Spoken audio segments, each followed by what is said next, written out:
Gary, what makes you worry about the recovery after all of this passes? You know, how discriminating will it be? How patchy will it be?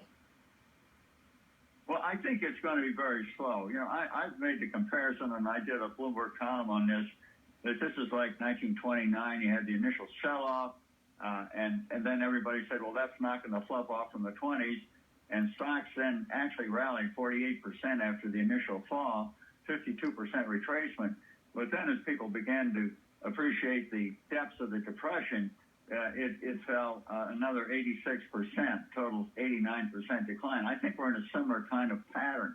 And the idea of a V recovery is just not realistic. The idea of the destruction to supply chains, people's confidence, factory disruptions. I think the recession is going to stretch into next year, and we'll probably have a very slow recovery. It could take years to fully recover. This is the most traumatic event in the world, in my opinion, since World War II, and equally disruptive. What will happen to the consumer then, Gary? Do you expect it to slowly rebound or not rebound at all?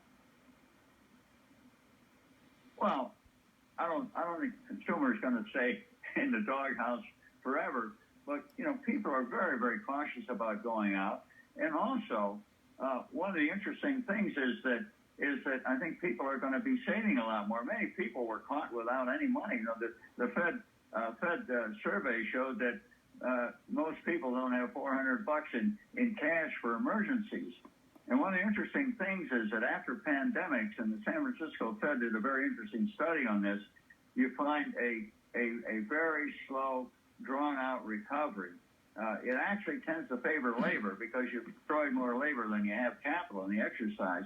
But it really can take decades before you're completely recover. I don't think it's going to take that long. We've had massive monetary and fiscal stimuli this time. But I just don't see the consumer roaring back. People are getting used to being at home. They're being used to doing things they didn't do before. You have different. Is airline travel going to come back? Is business travel? I think people are catching up with technology.